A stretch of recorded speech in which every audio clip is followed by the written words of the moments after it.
glad you're with us today. Marcus Spears, Andrew Hawkins, Dan Graziano with you for the hour. There's a lot to get to, y'all. I was about to say, are we doing something different than the wave, but then you did the wave, so it's okay. No, I've been throwing deuces. You were just doing deuces in the wave. I'm all over the place. My bad. Hey, listen, you do whatever you want. We'll tell you why later. That's a big tease for the end of the show. All right, some news to start us off, though. Kansas City Chiefs wide receiver Rashee Rice is scheduled to have his disciplinary hearing with the NFL on September 30th in New York City, sources told our Adam Schefter.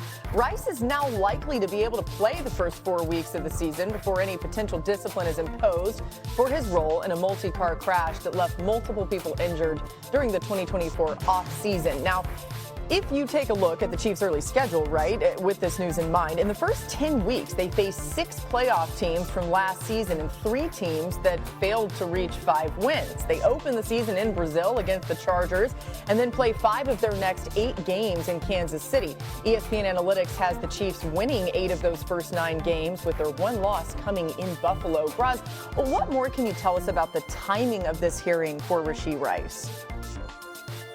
So, Laura, what usually happens in cases like this is the player with the union and the league will sort of negotiate. The league will say, here's what we have in mind for discipline, and then there'll be a conversation and they might settle on something. In this case, those conversations took place, but they didn't reach an agreement. So what Rashee Rice effectively is saying is, I'd rather go to a hearing. The hearing officer is Sue L. Robinson. She's the independent arbitrator that was agreed to in the last CBA. She's heard one other case since she assumed this role, and it was the Deshaun Watson case in 2022. So my understanding is the hearing scheduled for September 30th because that's when it fit into her schedule. Now, if you look ahead and if you look back, in fact, to 2022, the hearing was at the end of June. Her ruling was issued on August 1st. She imposed a 6-game suspension on Deshaun Watson that the league then appealed because they wanted a longer one.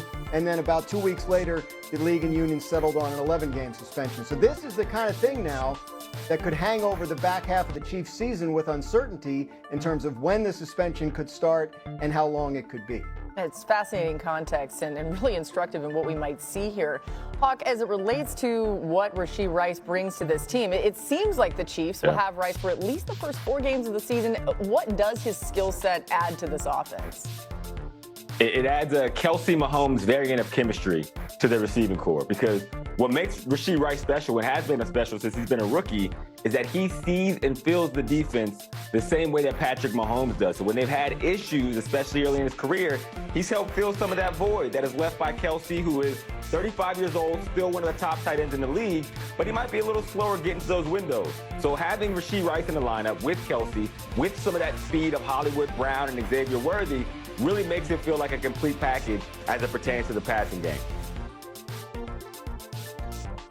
Yeah, Hawk, you mentioned his ability to read like Patrick Mahomes, but his run out the catch as well was something that was starting to come to a head. They were able to get him the ball in quick game, and he can go make plays. The fortunate part in this unfortunate situation is that they got a lot of experience for Xavier Worthy last year. And he became a guy more in depth to the route tree, Hawk. You would know more than me, as opposed to just being a straight line guy. And then the creativity of Andy Reid as well to get guys in favorable situations. But make no mistake about it, this is going to be a tough year for the Kansas City Chiefs, not because they won't be good, because other teams have been spending time and money and office visits to try to figure out how to get over the hump. The Bills in particular, the Ravens in particular. So they need to have that type of rapport going. But to Graz's point as well, it's still so much unknown. So I think the Chiefs have to operate like they won't have Rashee Rice.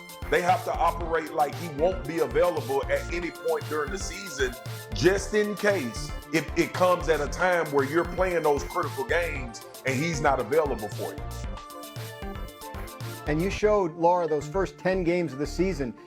In no part of that did you see the Denver Broncos. Those games are in the back half of the season. That they were only 2 division games in that first 10. So if they're missing him for the second half of the season, that could be potentially significant. I think, if you're the Chiefs, you probably would have rather had the suspension at the start of the season, know when it was going to end, and be able to move on from there. Yeah, obviously they can't control that. It's to the mercy of the judge's schedule. Right. But yeah, the back half of the season looks foreboding.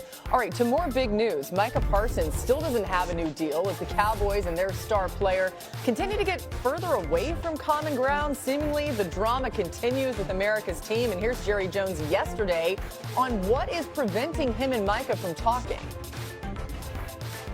Nothing.